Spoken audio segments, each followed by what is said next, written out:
Bom, o plenário do Supremo Tribunal Federal formou maioria para aprovar o aumento dos poderes do Tribunal Superior Eleitoral contra as notícias falsas. Quem traz as informações para a gente direto de Brasília agora é a Luciana Verdolim. Bom dia, Lu. A Procuradoria-Geral da República fala aí em censura prévia, né?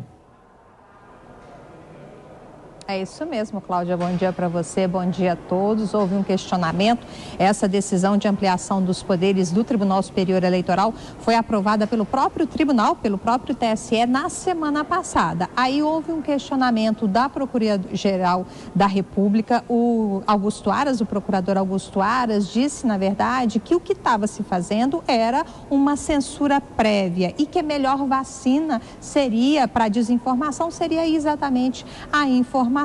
Por isso, ele fez esse recurso ao Supremo Tribunal Federal, tentando derrubar a decisão que havia sido tomada pelos ministros lá da Justiça Eleitoral. O relator do processo foi o ministro Edson Fachin, que negou o pedido da Procuradoria. Augusto Aras, inclusive, pediu para que o caso fosse levado ao plenário virtual, o que aconteceu hoje aqui no Supremo Tribunal Federal. E já tem 6 votos favoráveis à decisão aí da Justiça Eleitoral, que ampliou os seus poderes. Além do relator Edson Fachin, votaram pela manutenção dessa decisão do TSE, José Roberto Barroso, Gilmar Mendes, Dias Toffoli, Ricardo Lewandowski, e o último a votar foi o ministro Alexandre de Moraes, que é inclusive presidente lá do Tribunal Superior Eleitoral. Edson Fachin fez questão de ressaltar que não há inconstitucionalidade na decisão que foi tomada pelos ministros da Corte Eleitoral, uma vez que não proíbe qualquer discussão, apenas aquela que atinge o processo eleitoral de forma negativa. Nessa decisão lá do Tribunal Superior Eleitoral, o que eles entenderam? Que para evitar, para garantir agilidade na retirada de informações das chamadas fake news, uma decisão já tomada pelo TSE, já referendada pelos ministros, não precisava novamente ser questionada. Se houvesse qualquer tipo de irregularidade, o próprio tribunal poderia avaliar. Tem um grupo monitorando, né? A área técnica do TSE está monitorando essas informações, principalmente nas redes sociais, e encontrando qualquer tipo de irregularidade, essa informação podia ser pedida a retirada desse conteúdo do ar em até 2 horas, e agora às vésperas do período eleitoral, das vésperas do segundo turno, em até 1 hora. Vale ressaltar que isso causou insatisfação não só da Procuradoria-Geral da República, mas também da Advocacia-Geral da União. Bruno Bianco, que é o advogado-geral da União, ele fez questão também de se posicionar contra esse posicionamento, esse entendimento da Justiça Eleitoral. A gente tem um trechinho dele para comentar. Não é possível valer-se de medidas que configurem cerceamento da liberdade de expressão, garantida amplamente pela Constituição de 1988 e pela Declaração Universal dos Direitos Humanos da ONU de 1948. Nesse ponto, excelências, a resolução do TSE entrou em colisão com sua própria súmula 18, que expressamente esclarece que o juiz eleitoral não tem legitimidade para, de ofício, instaurar procedimento para impor multa por propaganda eleitoral irregular ou para determinar a suspensão de perfis.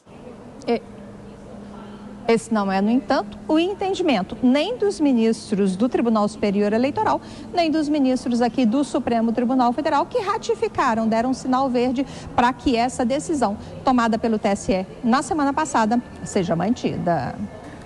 Muito bem, Lu, obrigada aí pelas suas informações, até daqui a pouco.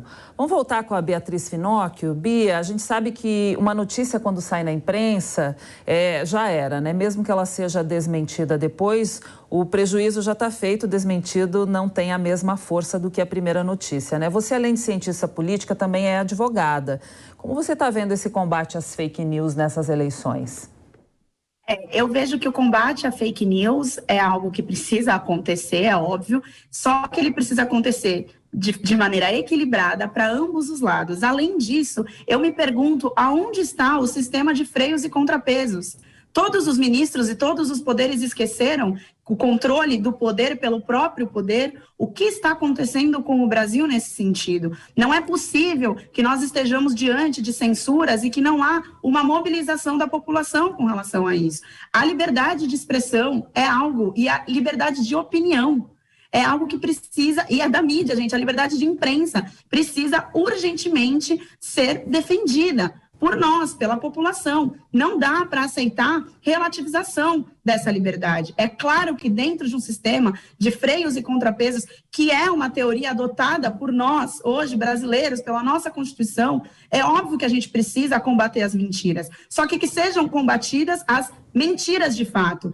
Todo um regime totalitarista e ditatorial começou falando que era mentira qualquer que seja uma opinião diversa daquela do governo que esteja no poder, por exemplo. E no Brasil, nós estamos caminhando para isso. E nós não podemos de maneira alguma calar com quem a gente não concorda. Além disso, trazer a informação de fatos históricos, passados, independentemente das decisões dos ministros, se um é acusado, absolvido, condenado ou descondenado, não há por que a gente ter esse tipo de cerceamento de liberdade de expressão. Não há motivo, não há brecha legal, e precisamos lembrar que a pior ditadura é quando vem a ditadura do judiciário.